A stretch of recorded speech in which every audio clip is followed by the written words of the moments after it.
Thanks for joining us for another Software Cooperatives Meetups. Today is May the 6th, and we're reviewing the book Governing the Commons. So we've been talking about cooperatives for the last several years. We've been a cooperative since the last several years. I believe it was maybe 2013 we started. And this book touches every problem that almost everything we've talked about, and it's written by a Nobel Prize winner who's done a great job. And so excited to jump in and to hear, to discuss it. So without any further ado, let's go.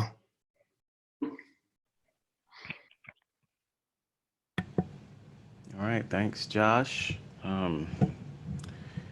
There's a video. I hope people had a chance to review it. And then also I have a mind map to help people along with the book review. I'm going to go ahead and pull that up here. And first, I'd like to get anyone's overall opinions on the book and general idea, feelings, and stuff like that.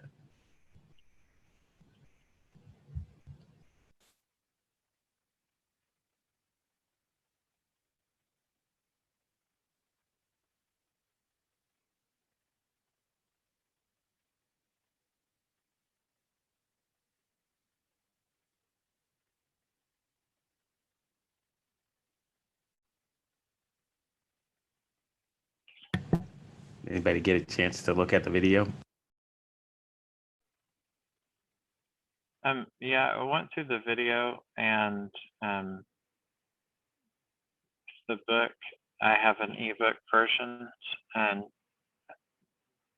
the other thing that I was trying to do was watch more videos from the author, and the book itself, and I think a lot of the videos that I saw came across more on the academic side, probably because of the audiences. She's often talking in front of large groups and trying to get large, not just communities, but agencies and stuff to hear the topics. So there's a lot of material that I was having to go back and try to understand some of the terminology and stuff, where it's come from.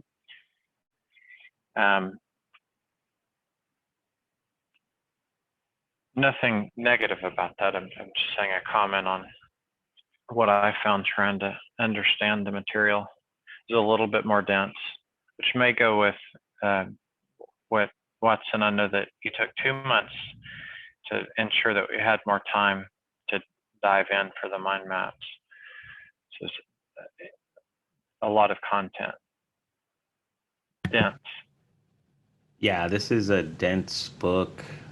You would do well to just read the first 2 chapters and kind of dig in there. I found chapter 3 and 4 and 5 to be kind of proofs, really just empirical evidence for the arguments in chapter 2 and the framework that she presents in the end. Does anyone else have any general overview, idea, what they thought about the book before I get into it?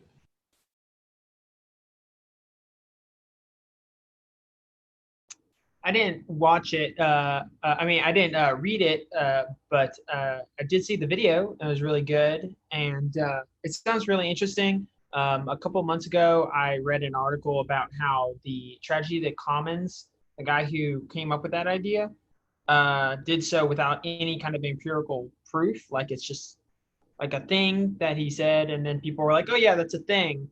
So I'm kind of interested in hearing about the empirical side of this, especially. Because it seems to be an alternative. And if it is rooted in empiricism, then I would find that to probably be a lot more credible. So yeah, that sounds interesting. I'm interested in hearing more. Oh yeah, and also apparently the guy who did the tragedy of commons thing was like a Nazi or something. Like he was pretty hardcore. So Oh boy, yeah. That's funny. I did not know that. It's funny. Tragedy of the Commons. If you read any of the economics of open source books, they like to refer to the tragedy of the commons and how it's kind of related to just thinking of open source itself as a resource that everyone uses, and why and how it can avoid the tragedy of the commons, mostly because it doesn't have what Elinor Ostrom calls subtractability, or it's a non-rival good, so kind of avoids some of those issues. But yeah, the let's go into this the first chapter if no one else has anything.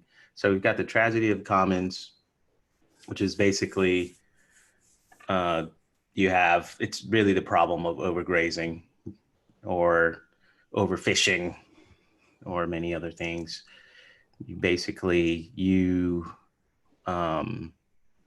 Yeah, that's a good link. You basically you want to put your cows out to pasture, and if the other farmers are putting them out there and they're going to eat up all the grass, and that would mean that you destroy the area and it's less efficient. So economists are preoccupied with efficiency. So you have that, which is one of the pillars of reasoning about groups within economics, but it's the old school one. And then you have the prisoner's dilemma, which is game theory, and it basically sets up a situation where, or it describes or models a situation where the dominant strategy, which is the one where you get the most payout, is the one where you defect. So if you can imagine two prisoners and the authorities come to each one and say, hey, if you snitch on the other one, you'll go free. But if you don't, then we're gonna get you. And if you both snitch, you both get punished. So you're in a situation where you can't communicate. So it's always better to snitch. And I say it's always better, but in the short run, in a very localized situation where it's not a repeated game and you don't know the person and all this stuff like that. Then you have the logic of collective action, which we have a video for,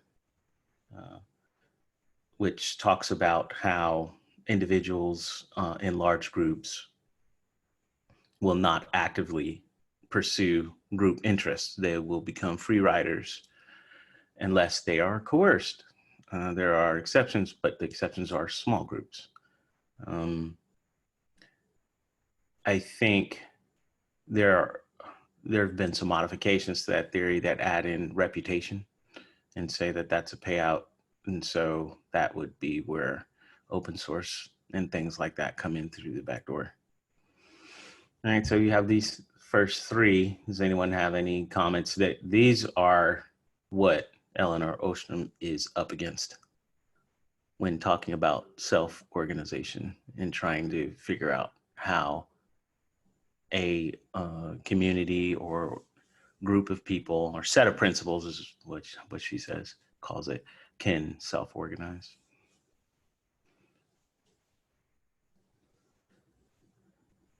Does it, I find that this problem, people, when they're not really thinking about it or reasoning about it, they kind of think that it reflects kind of an intuition of the tragedy of the commons and collective action. People kind of think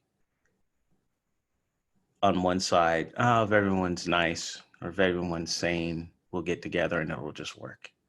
And on the other side, it's okay, we need a strong leader that tells us what to do and give them control.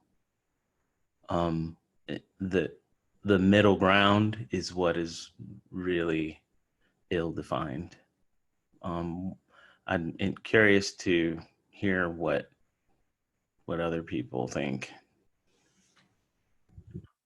I mean, I would just say that like growing up, it seemed like tragedy of the commons was just the way that I saw the world. It was like a natural way of seeing the world. It seemed like that's how everybody saw the world. It was like very cynical, and that like if you believed there was an alternative, you were being naive.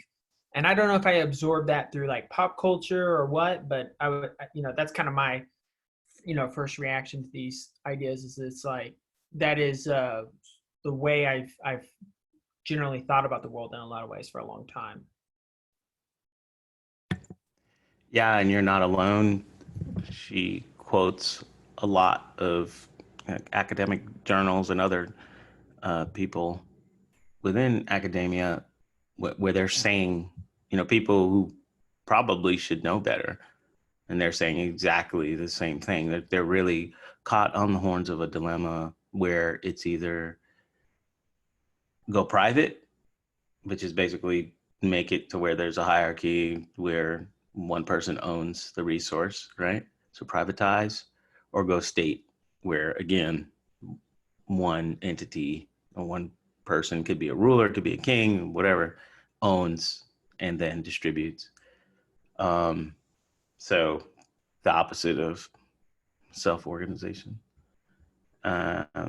So she has some interesting ways of describing it, but what she's concerned with is trying to affect or creating a new model for informing policy. Okay.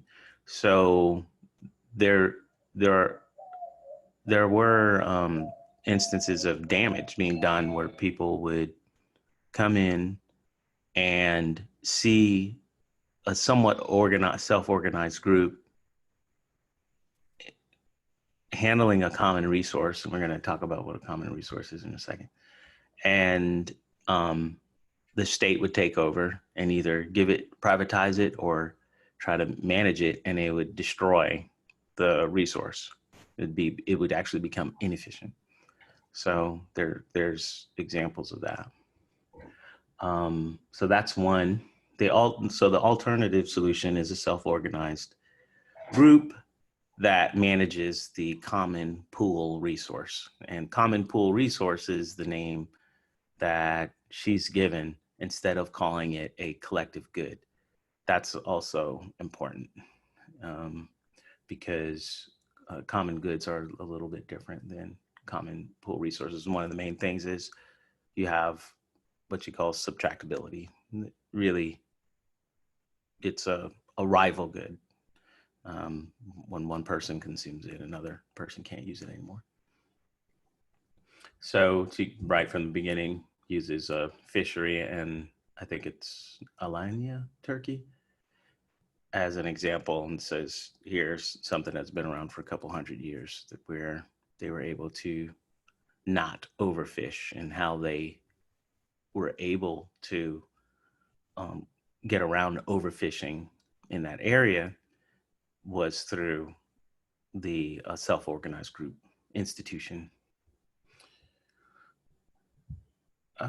Okay, another thing that I found interesting in the book that she comes back to a bunch, is her way of talking about theory and talking about frameworks and models. And it's interesting. I'm interested in game theory and modeling, and from different standpoints, and to see other people wrestle with it is interesting, because a model never reflects the world completely. And so how are they useful? And then, so she has an interesting way of describing game theory and using models and frameworks and things, and how you should come up with a theory, the value of a theory, and so on and so forth. But one of the pitfalls of a nice, clean model is it's too attractive. It makes it to where people will prefer the simple model instead of the complex model. And her argument is that the value of a model is in how many empirical situations it describes or can account for. So she spends a bunch of time really debating with how you would even critique models. So that makes the book a little bit more complex, but that's what she had to argue. Really, I want to say a good deal of her career, watching a bunch of videos where looking at within game theory, prisoner's dilemma, tragedy of the commons, they're really succinct and clean, and it makes it to where a policy creator will gravitate towards that because it's easier to grasp onto, and something that's complex seems messy. We don't have time for that, so whatever.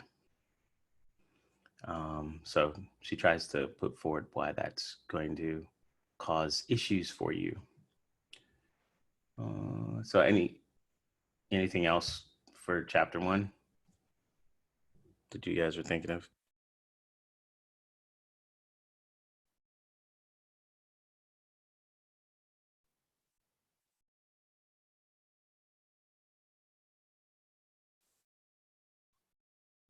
All right, let's go on. So chapter 2 is really where I would like to spend the most time, because it describes the different frameworks, the different problems and things for all the different models, I should say. New institutionalism. So what she was talking about with trying to critique an institution, which is really a set of rules that isn't something that has to be some type of legal, like a corporation entity. It's a set of rules that people follow.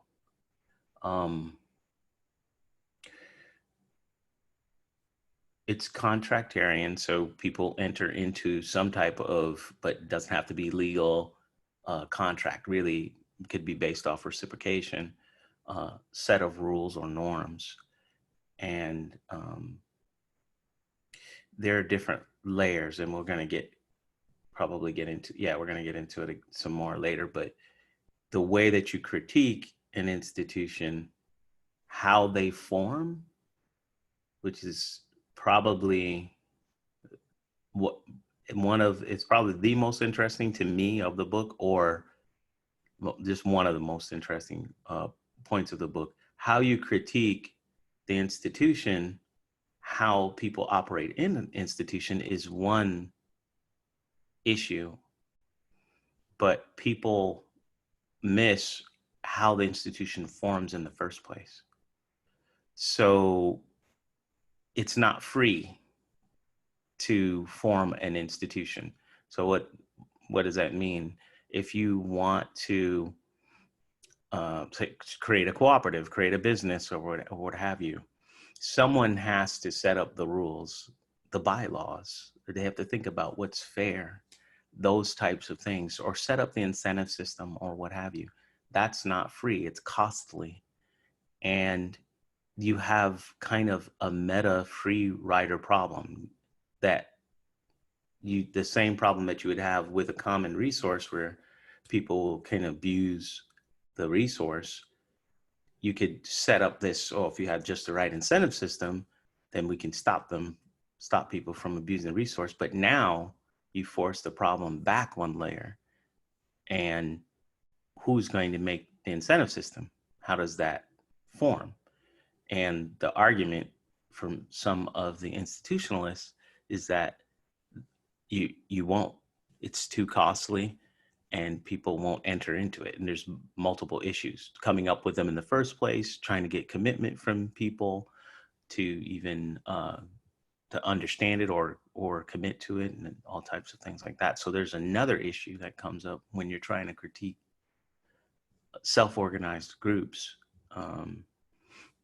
that you have to keep in mind, which seems not to have a problem. There's not that big of a problem when you're talking about a state or a private entity, because it's a hierarchy. So if the person that does the forming dots their I's, cross their T's, and does their homework and does all the work, they're the ones that they eat that first cost of setting up the institution. Does that make sense? Yeah, I mean, I've experienced this personally in trying to organize things sometimes in like Tech Worker Coalition, where it's just sort of like trying to, it's like if you want to get anything done, you've got to be the person to do it, and that's just a big hurdle to getting a volunteer organization to do anything, because everybody's busy and they got their own things, and so yeah, it really just it's hard to get over that problem, where everybody just sort of naturally leans really heavy on someone until that person burns out, and then either the organization withers away or someone else steps up to the plate and gets all this burden. Where if collectively everybody just like took on 10% of the load, it wouldn't be hard at all. But it's difficult getting people to do that, I think. Yeah, this is true. So the within a common pool resource, and let's say what a common pool resource is. Yeah, it's right here. Refers to a natural or man-made resource system that is sufficiently large as to make it costly but not impossible to exclude potential beneficiaries from obtaining benefits from its use. It also has subtractability. That's a common pool resource, right? So the other pieces, and we're going to talk, and this is talking about a self-organized model. Again, the self-organized model is a group of principles. What is a principle? It's a term within economic theory where it's the person asking for some work to be done. And then the agent is the person doing the work. Right. So whenever you're in a situation where you're asking for work to be done or you're doing the work, you're in a principal agent relationship. Well, if you want something to be efficient with a resource, a common resource, and you are a principal, you're coming together with others and you're saying, okay, how are we going to manage this thing? So you're asking for work to be done, you're organizing those types of things. That's why they call it a principal. A set of principles, there's different roles. One of them is appropriator, another one is provider, another one's producer. Appropriator is basically the person that's using the resource, right? They're harvesting it, using it. The ones who provision the resource, they're the providers, and then the producer is the one who kind of manages the resource. Sometimes it's everyone is all three, but sometimes it's separated.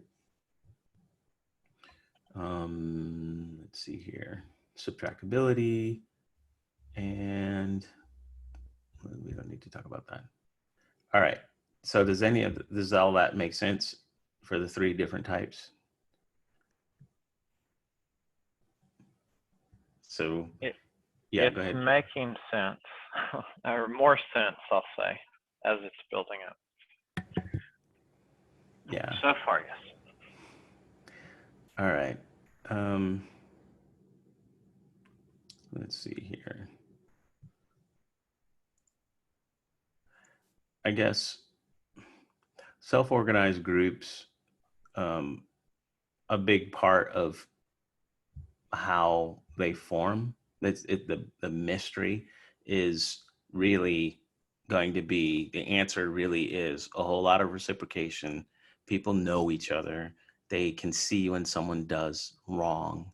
It's kind of public, and there's a lot of trial and error. That's really the answer. It's kind of an intuition that you might have about how a group can self-organize, but I guess the devil's in the details on how that happens, and we're going to get into that in a bit. So there's uncertainty. There's always some type of incentive to betray people and things like that. So how are we going to deal with that?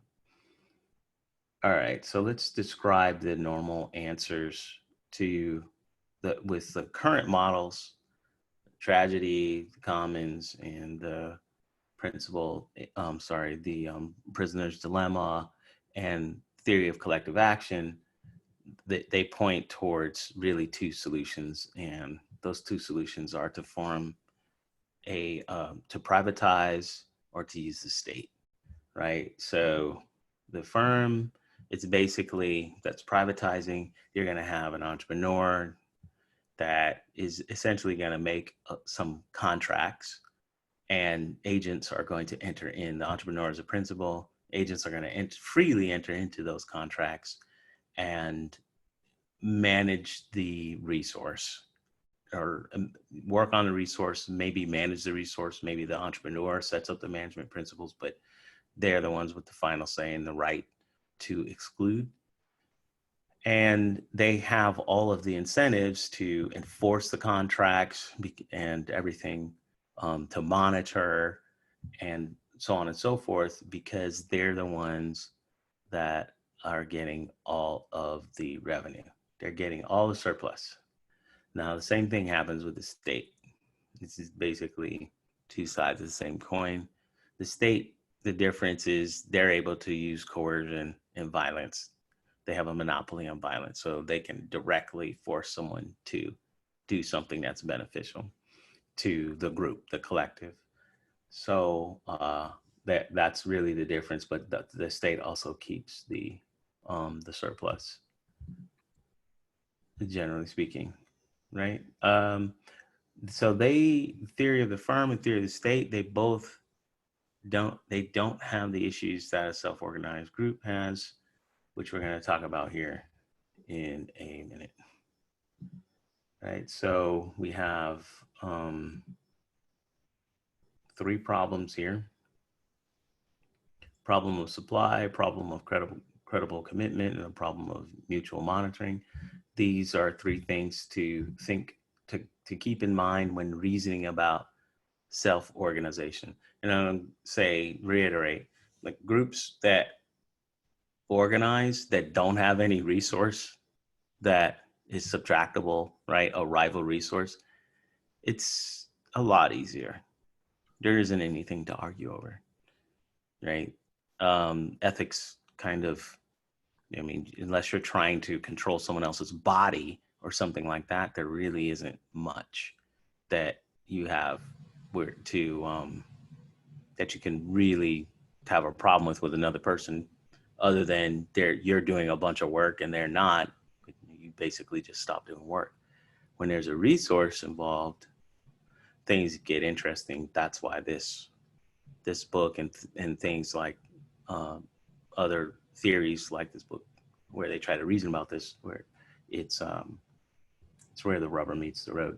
So problem of supply, to simplify this, it's basically the issue I was saying before, where how is it that the institution itself, remember, institution is a set of rules, how is it supplied? How does it come into existence in the first place? So the set of rules that says, okay, you are a fisherman, you can only fish in this area, or you need to fish in your assigned place, you need to not overfish, and maybe share what you had, whatever rules they come up with. Those rules, coming up with them in the first place, not the actual rules, but coming up with them, that's the problem of supply. So there is some history within repeated prisoner dilemma games where people kind of through intuition figure out how to not betray one another, so they can kind of there is some precedent where people can be efficient when dealing with a resource. But it's really limited, some of this research here. So then there's a problem of credible commitment, which is basically we can make all the rules, but there's incentive to betray. There's incentive to overfish. There's an incentive to overgraze. And how is it that we make it a credible commitment when even though everyone knows the rules? And then there's the problem of mutual monitoring, which is closely related to the problem of credible commitment. How is it? So again, with credible commitment, there's an assumption in self-organization that there's no external enforcer. That's what the state is, or that's what an entrepreneur is. They're external enforcer.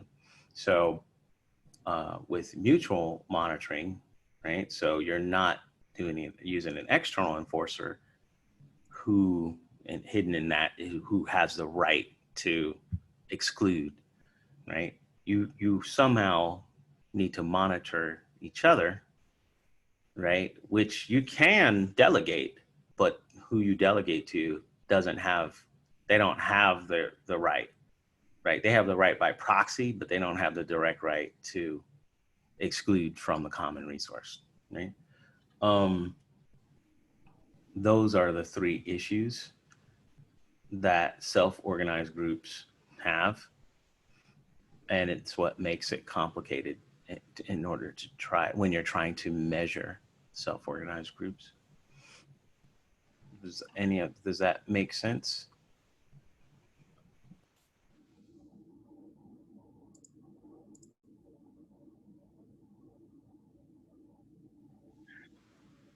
Yeah, it's it's harder to get the motivation and commitment and ensure that it's going to be fair when you don't have that external authority that you were shown before with the external enforcer. Yeah. All right, so here is the framing portion of chapter 2. This is where she finds it really important to talk about theory, what I was saying earlier, and how you frame the question. The theory helps you to frame the question, not just model. So if you adopt a certain model or theory, you are going to ask certain questions. And she says that that's what the danger was in having tragedy of the commons, prisoner's dilemma, logic of collective action as the models. The people only asked the types of questions that would fit in those models, especially policymakers, but also academics, political science, sociologists, and economics. So it's framing is something that she really goes back to over and over again, saying, okay, remember that you should critique your framework, your models, and here's a new model, and go back and forth, right? There's certain types of problems with, now that we said that, within the self-organized model, right? The problems for appropriation and problems of provisioning. Appropriation problems are concerned with the allocation of the flow. Provision problems are concerned with the stock. Appropriation problems are time independent. Provision problems are time dependent. So with a common pool resource environment, a common key problem for appropriation is how to allocate a fixed time-dependent quantity of resource units so as to avoid rent dissipation and reduce uncertainty and conflict over the assignment of rights. Right? So this is where all the battle is for that. Provision problems, the analysis of the provision problem focus on time-dependent, productive nature of investment in the resource itself. Provision problems may occur on the supply side or on the demand side, right? So remember, provisioning is who is it that takes care of the pasture, right? Who takes care of the fishery? That's more than the provisioning side.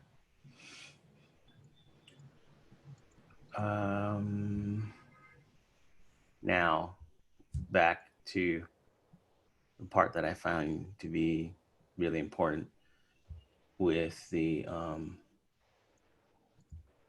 how you analyze self-organization. You have to analyze how the rules come into play in the first place. That's a big part of this portion of the chapter. And then here are the 3 levels for self-organization. So you have operational rules, which are the day-to-day decisions, right? So these are the appropriators that talk about what, how information is exchanged, withheld, rewards, sanctions, so on and so forth, right? And then you have collective choice rules, which indirectly affect the operational choices, right? So this is a lower level or higher level, depending on how you look at it. These are the rules used by the appropriators, their officials, or external authorities in making policies, right? How the CPR should be managed. And then the constitutional choice affect both the operational and the collective choice, really. And it's saying who is eligible to have a say in making the rules in the first place, right? So those 3, when you don't measure or review all 3 levels, then you aren't really critiquing the self-organized group, or really any CPR issue, but the self-organized one specifically. And it's really, really difficult. And this is where she calls it the new institutionalism. People are prone, when you're doing analysis, to the nice model, which is going to be the one on the lower level where you have fixed variables and it can be very clean. But there are rules higher up, policies in general, things, who can change the rules in the first place. All of that stuff is not really clean. And so people just want to keep them out of the analysis. And so that's where you won't be able to do your predictions because you didn't look at a higher level. With self-organized groups, you have to answer these questions. Who gets the vote and that type of thing. Does that make sense? It does. When you're talking about analysis of these, would you, I understand, I guess, at the highest level that it would be good to do that analysis. And then where would you start? Trying to separate different rules and processes and other things that you have into these. I guess I'm thinking of an organization that's already started versus starting from scratch. If you're starting from scratch, you may be able to go, okay, I'm going to look at all of these and try to build a big checklist. But if you don't have that, then how would you take these? When you're saying it's good to analyze and critique your self-organized group. Yeah, has some design principles later that we'll get to, but there's some things to keep in mind. So this constitutional choice, that sounds really close to bylaws for an entity, right? Or constitution for the whole country, right? It's this thing that's set in stone. So you're not a pure democracy voting on everything. Well, why not? Why not be like that? Well, certain things should operate slower. This is kind of maybe the basic premise. These rules change slower. The collective choice rules are in the middle, and operational rules are day-to-day rules. Like that specific person needs to be sanctioned, I think. And you look at the transgression and then you sanction them, that kind of thing. So where do you start? Her answer seems to be trial and error is how it has started for all of these other organizations that have been around for 100 years or 1,000 years. It's just trial and error, trial and error, trial and error. But it seems like she's gathered some, and she has other books after this one, gathered some principles that could help to make, to guide making a constitution. So anyone else?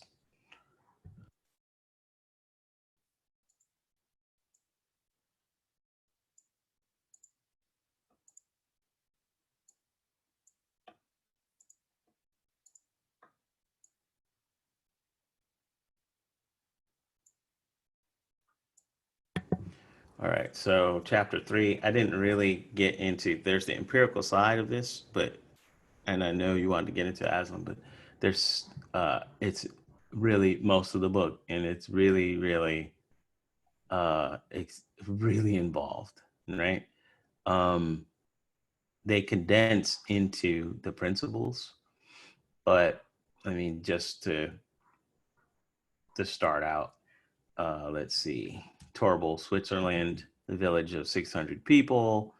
They have written legal documents that go down back to 1224, providing information regarding types of land, tenure, and transfers, those types of things, and communally owned property. Alpine grazing meadows, forests, wastelands, irrigation systems, paths and roads, going, back to the 13th century, stuff like that, right? Or 15th century. So you have,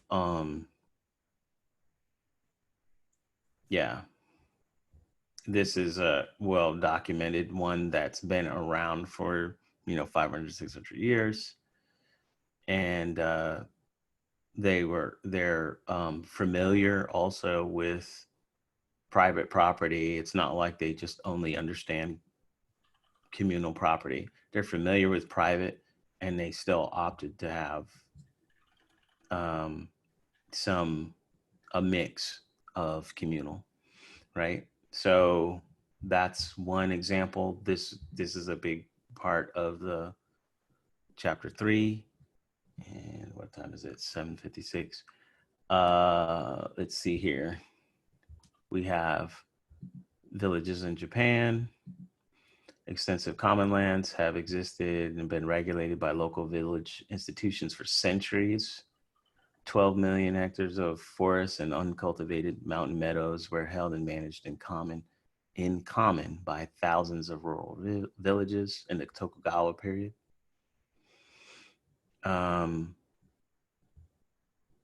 Peasants cultivate their own private lands, raising rice, vegetables, and horses. Common lands in Japan produce a wide variety of valuable forest products, including timber, thatch for roofing, weaving, animal fodder, decayed plants for fertilizer, firewood, and charcoal.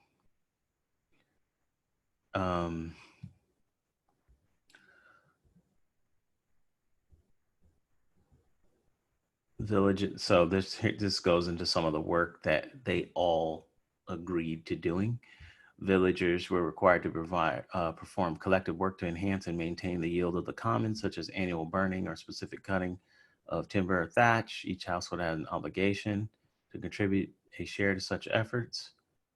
And again, this is something that they all agreed to doing without having, a ruler come through and say, here, do this, right? They did it in their own best interest. This is answer to some of the monitoring issue. Each of the village devised its own monitoring and sanctioning systems. Given that the mountain usually was closed except for specific periods, anyone caught in communally owned territories at other times obviously was not following the rules. They hired detectives who daily patrolled the commons on horseback. Right. So again, Spanish Huerta, same kind of situation with the waterways there and canals, and some communities in the Philippines.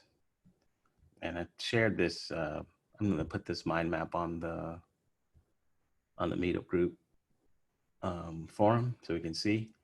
And since we're kind of running out of time, here's a important part of the book where it kind of addresses some of the question earlier. What were some of the, so she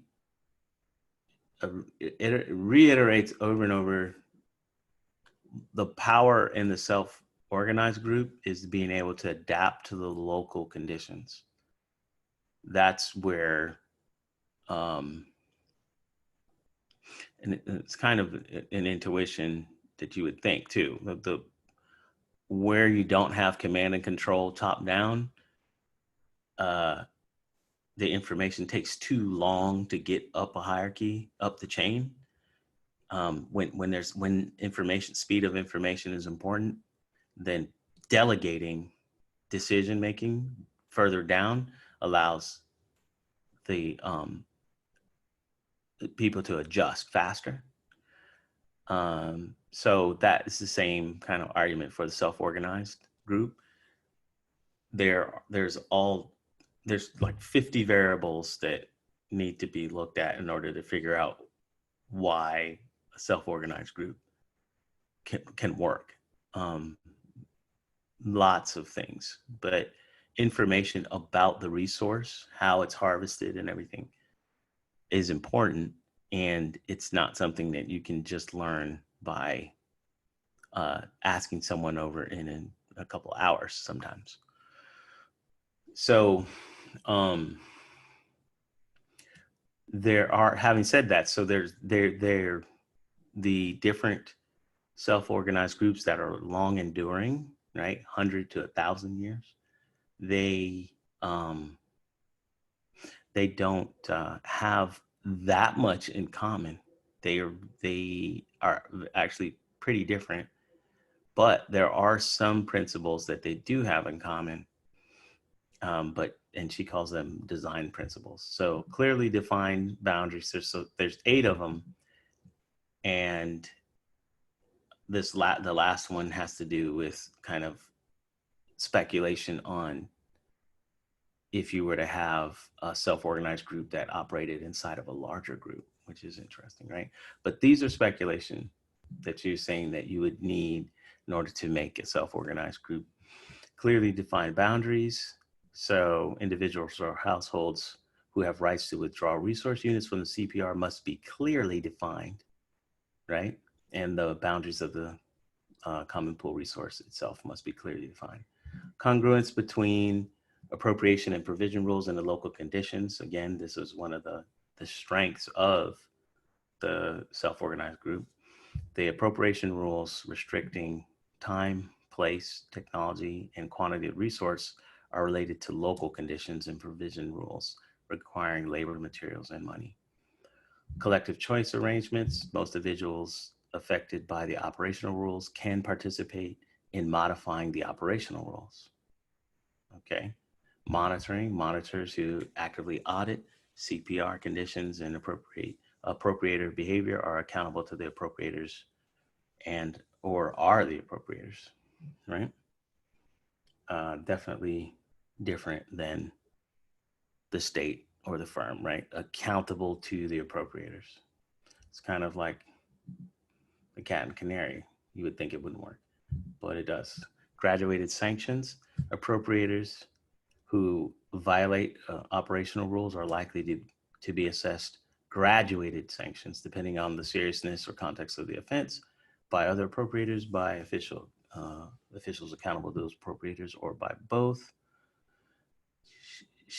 when I watched other videos with her talking about monitoring and sanctions, oftentimes a sanction is someone going over and talking to someone saying, hey, I saw you over there overgrazing, or I saw you abusing the fishery or the canal or whatever. And that's it. That's a sanction. The sanction doesn't have to be,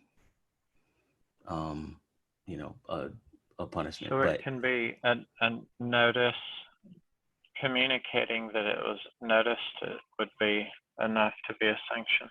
Yep. Reputation is a sanction. Just notice, just talking to someone privately is a sanction. So graduated sanctions, she's saying that it needs to be adjusted to, really it needs to fit inside of a community, and the communities will go, if you know the other person, you go and talk to them first.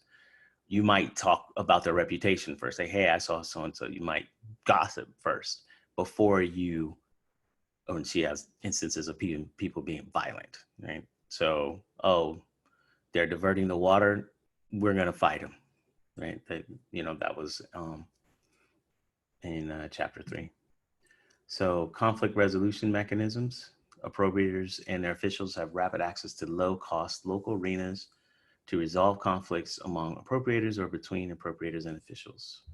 This is like having, say, if you can imagine an arbitrator,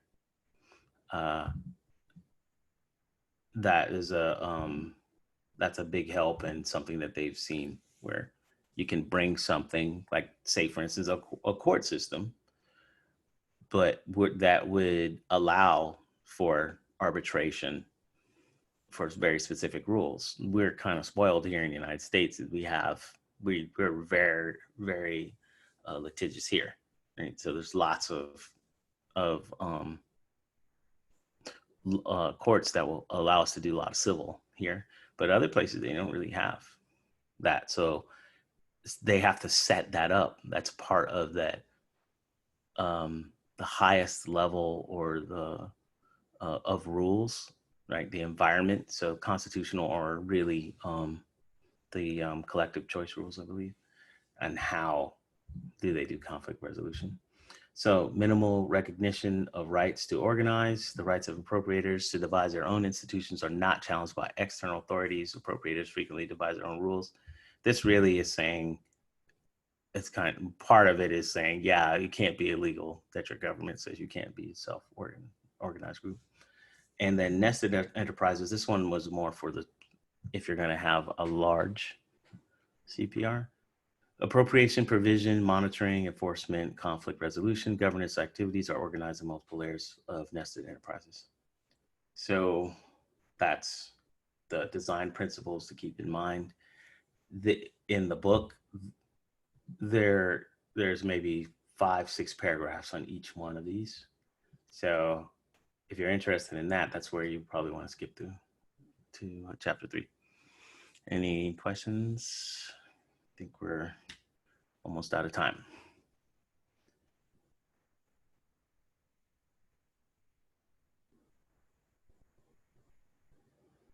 I have a question. Go for it. Is this related to sociocracy at all and dynamic governance? I think so.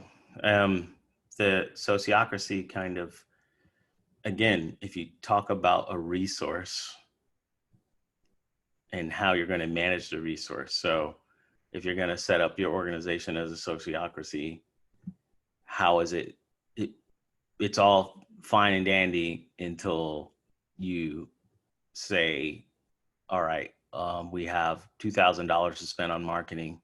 How are we going to spend it? And who gets to spend it? Who gets to work on it? Who gets to bill it? Whatever.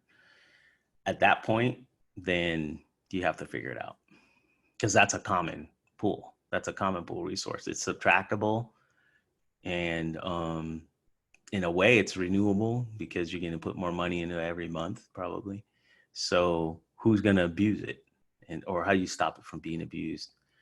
Maximizing the efficiency of it, all that. So that's how I mean, that's in my mind. It does critiquing the sociocracy would be part of this model.